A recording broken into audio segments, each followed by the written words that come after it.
So hello everyone, I welcome you all to UIS। So एक important development है और continuous basis में अगर आप देखेंगे तो लगातार डिबेट भी चल रही है और स्टूडेंट्स हैं, एस्पिरेंट्स हैं, उनके द्वारा लगातार प्रोटेस्ट भी हो रहा है। हाई कोर्ट की बात की जाए तो वहाँ पिटीशन भी दायर की गई है। अब ये बहुत ही मतलब अगर देखा जाए तो UPSC के द्वारा जो भी आंसर दिया गया है CSET के लेवल को लेके वो बहुत ही अजीब सा है। मतलब ऑल्दो ऐसा कहना तो नहीं चाहिए, लेकिन एज अ स्टूडेंट, और पहले हम लोग भी स्टूडेंट ही थे और आज एजुकेटर के रूप में आप लोग के लिए काम कर रहे हैं, तो ये बहुत ही अजीब सा जो आंसर है वो दिया गया है UPSC के द्वारा। अब आज का अगर मतलब इस साल का अगर आप CSET के पेपर को देखो, 2023 का ये जो CSET का पेपर है, इसके पेपर का अगर क्वेश्चंस जो पूछे गए हैं परमुटेशन कॉम्बिनेशंस, प्रोबेबिलिटी से रिलेटेड जो प्रश्न आपके पूछे गए हैं, इन क्वेश्चंस के लेवल, कई क्वेश्चंस ऐसे क्वेश्चंस हैं जो कि कैट में पहले पूछे जा चुके हैं। अब आप ये समझो कि बहुत ही नॉर्मल सा ये बात है कि देखो, हमें ये समझना है कि अगर कोई स्टूडेंट या कोई भी UPSC सिविल सर्विस की एग्ज़ाम की तैयारी करता है तो उसको क्या पढ़ना होता है। अगर कोई स्टूडेंट कैट के एग्ज़ाम की तैयारी करता है उसे क्या पढ़ना पड़ता है। कोई स्टूडेंट IIT का एग्ज़ाम की तैयारी करता है उसे क्या पढ़ना पड़ता है। अगर कोई IIT के एग्ज़ाम की तैयारी करता है तो उसको फिजिक्स, केमिस्ट्री, मैथ्स के सब्जेक्ट्स पढ़ने। उस स्टूडेंट से ये एक्सपेक्टेड नहीं है जो IIT की तैयारी कर रहा है कि वो हिस्ट्री पढ़े, ज्योग्राफी पढ़े, इकोनॉमी पढ़े और वहाँ से प्रश्न आ जाए। तो ऐसा नहीं है। कैट की कोई तैयारी कर रहा है तो आपका क्वांट है, रीजनिंग है, इंग्लिश है, डेटा इंटरप्रिटेशन है, इन सारी चीज़ों से रिलेटेड जो प्रश्न हैं वो आपके आते हैं। उसमें भी ऐसा कोई हिस्ट्री, ज्योग्राफी के प्रश्न नहीं आ जाएंगे। अब UPSC की क्या खास बात है। प्रीलिम्स में ही आप ले लो, आपको प्रीलिम्स में ऐसा कौन सा सब्जेक्ट है जो नहीं पढ़ना है। हिस्ट्री भी पढ़ना है, ज्योग्राफी भी पढ़ना है, एनवायरनमेंट भी पढ़ना है, इकोनॉमी भी पढ़ना है, साइंस एंड टेक्नोलॉजी भी पढ़ना है इंटरनेशनल रिलेशन भी पढ़ना है, वे कंटेम्प्रेरी एस्पेक्ट में चीज़ें चल रही हैं वो भी पढ़ना है। और ये सारे सब्जेक्ट्स जो क्वेश्चंस हैं ना, साइंस एंड टेक्नोलॉजी के ही क्वेश्चंस आप देख लो कि आप किसी MBBS के डॉक्टर को बिठा दो, ऐसे ऐसे साइंस के प्रश्न पूछे हैं ना, तो वो आंसर नहीं कर पाएगा। तो यहाँ पे आप समझ रहे हो कि हर एक सब्जेक्ट में हाईएस्ट लेवल के प्रश्न जो है वो पूछे जा रहा है। उसके लिए भी ऐसा नहीं कि कोई कंप्लेन कर रहा है कि नहीं यार, जनरल स्टडीज़ के क्वेश्चंस के लेवल को रिड्यूस किया जाए। अब यहाँ पे देखो, मेन चीज़ क्या समझना है कि जनरल स्टडीज़ के जो सब्जेक्ट्स हैं वो तो चलो पढ़ लेते हैं। इसके बाद CSET का जो पेपर आता है, CSET के बाद आप ये भी समझो कि यहाँ प्रीलिम्स क्लियर भी हो गया तो कोई आपकी ऐसा नहीं कि सिलेक्शन हो गया है। अभी सिलेक्शन नहीं हुआ है, फिर मेंस भी देना है। मेंस में जाओगे तो फिर आपको पता है ऑप्शनल ऐसे एथिक्स, GS 1 2 3 4 1 2 3 सब्जेक्ट, GS 1 2 3 है, ये है ही, ये सारे सब्जेक्ट्स तो हैं ही। और सिविल सर्विस का प्रीलिम्स का ही कट ऑफ देखो तो कितना जा रहा है। इस साल तो लग रहा है 80 के आसपास ही आपका कट ऑफ किया है, तो मतलब 40% जा रहा है।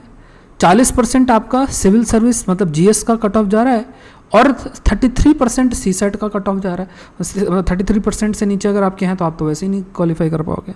अब इसमें अगर आप देखो कैट का एग्ज़ाम है, कैट में अगर कोई 30-40% क्वेश्चन सही कर देता है तो उसके 99 परसेंटाइल से ऊपर चले जाते हैं।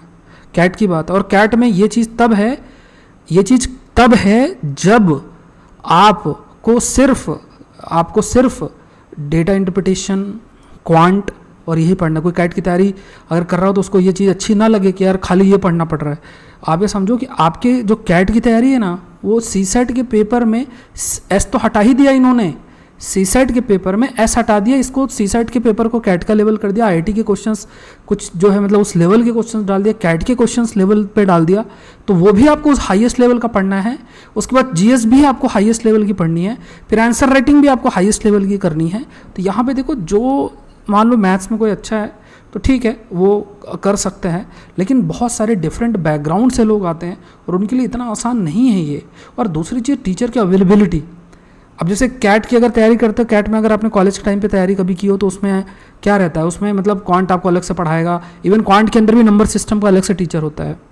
हमारे इसमें क्या है कि एक टीचर आएंगे वो आपको हर चीज़ पढ़ा देंगे, वो लेवल नहीं आ पाता है। देखो सिंपल सी बात है, इसमें कोई दो राय नहीं है। और इसमें कोई नहीं कि यूपीएससी के अंदर जो सीसेट के अगर इस तरीके का पेपर दे रहे हैं तो सीसेट के लेवल के टीचर ढूंढना थोड़ा पड़ेगा। मतलब यहाँ पे ये जरूर होना पड़ेगा कि जो क्वांट और रीजनिंग के कैट के टीचर्स उनको एंट्री करनी पड़ेगी सीसेट के अंदर, अदरवाइज वो एक्सपर्टीज आएगी ही नहीं जिस तरीके से प्रश्न आपके लोग फ्रेम कर रहे हैं।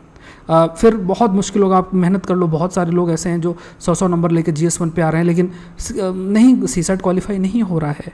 या तो फिर एक ऐसा भी कर दो कि चलो बच्चा जो क्वालिफाई कर रहा है 33% नंबर लेके आ रहा है, मतलब आप कैट के हिसाब से 99 परसेंटाइल ला रहे हो, तो फिर उसको IIM में भी एडमिशन दे दो। और क्या है, बच्चों को बोल दो यार तुमने सीसेट क्वालिफाई किया है, उसमें तुमने 40% नंबर लेकर आए, चलो एक काम करो कि IIM में भी इंटरव्यू दे लो, ये भी कुछ सुविधा लेकर आया जाए तो और अच्छी बात है। तो देखो क्या बोला गया है कि क्वेश्चन जो है GS पेपर 2 के यूपीएससी के द्वारा CS प्रीलिम्स 2023 में प्रिपेयर किए गए थे सब्जेक्ट एक्सपर्ट से, और जो भी रेगुलेशन में 10वीं क्लास तक के है। अब क्लास 5th में कोई बच्चा पढ़ता है वो भी 1 2 3 पढ़ता है, तो अगर पेपर में 1 2 3 आएगा तो इसका मतलब ये किसी मतलब मैथ्स का कोई पेपर है उसमें 1 2 3 तो होंगे ही, ABCD तो होंगे ही। तो इसका मतलब ये थोड़ी ना है कि अगर उसमें 1 2 3 है तो इसका मतलब वो उसका लेवल क्लास 5th का हो गया। ये जो क्वेश्चंस पूछे गए हैं कि उनका कहना है कि इसमें कोई फार्मूला की ज़रूरत नहीं है, इसमें मात्र आपको 80 में से 27 क्वेश्चन 28 क्वेश्चन जो है वो सही करने हैं, और उसमें से आपके पास ज़्यादातर क्वेश्चन कॉम्प्रहेंशन से हैं। तो वो कॉम्प्रहेंशन से हैं, बट उस कॉम्प्रहेंशन भी एक पूरा पैराग्राफ आप पढ़ो पूरा, उसमें एक क्वेश्चन आपके पास होता है। आसान नहीं है, ये बहुत ज़रूरी है समझना, ये बहुत ज़रूरी है समझना। या तो एक बार ऐसा कुछ सिस्टम लेकर आ जाओ कि चलो एक स्टूडेंट ने अगर क्वालिफाई एक बार कर दिया तो उसके स्कोर की वैलिडिटी आप कुछ समय तक रख लो कि अगर एक ने क्वालिफाई कर दिया 40-50% जो भी आप कर दो, क्वालिफाई कर दिया तो ठीक है, वो बाद में भी ये कोर्स आपका रहेगा।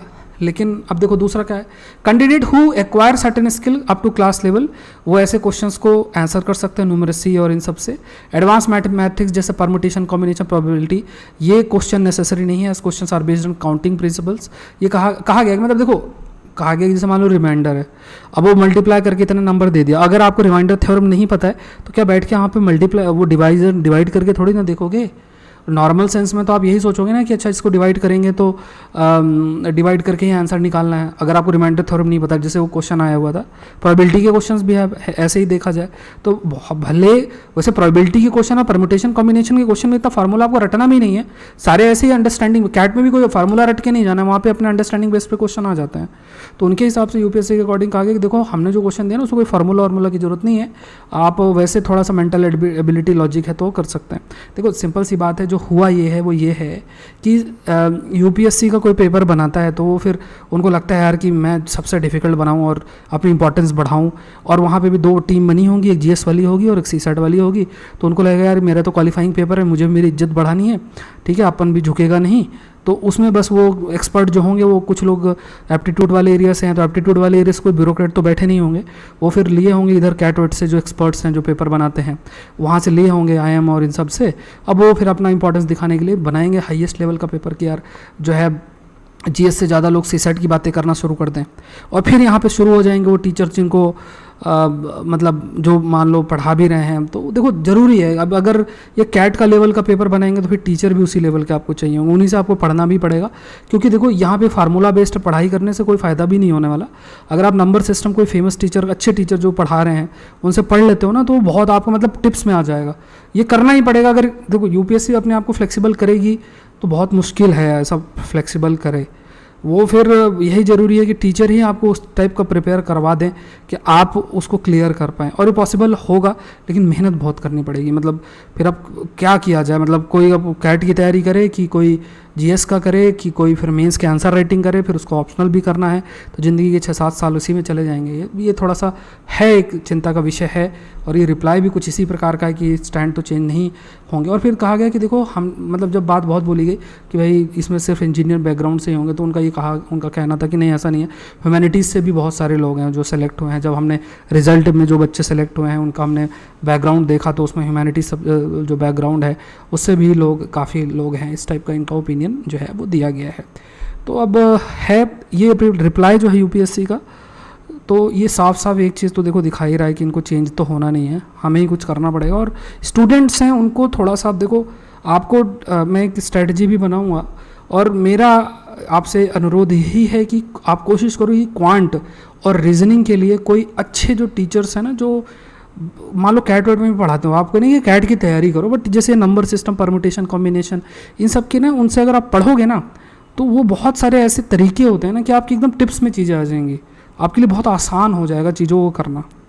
तो तभी आप उस लेवल के पहुंच पाओगे, नहीं तो अदरवाइज़ यहाँ पे जैसे आप लगे रहोगे और सही कंटेंट अगर सही तरीके से नहीं पढ़ेंगे तो फिर काफ़ी दिक्कत हो सकती है। ठीक है, थोड़ा सा है, इस पर मैं आपसे एक बार कभी चर्चा ज़रूर से करूँगा। IAS एग्जाम की तैयारी करें तो अनअकैडमी से आप जरूर से जुड़ें। 12 मंथ्स के सब्सक्रिप्शन में 2 मंथ्स फ्री है, 18 मंथ्स के सब्सक्रिप्शन में 4 मंथ्स फ्री है। तो टॉप एजुकेटर्स के द्वारा जो लाइव कोर्स है वो आपको कराया जाता है।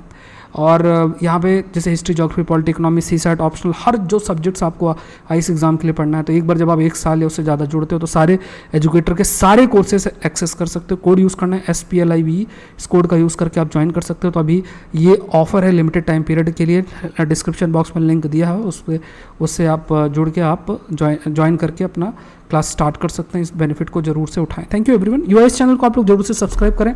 सुबह 9 सवा 9 बजे के बीच में आपका हिंदू सेशन होता है, तो उसको भी आप लोग जरूर से करें। Thank you everyone, thank you.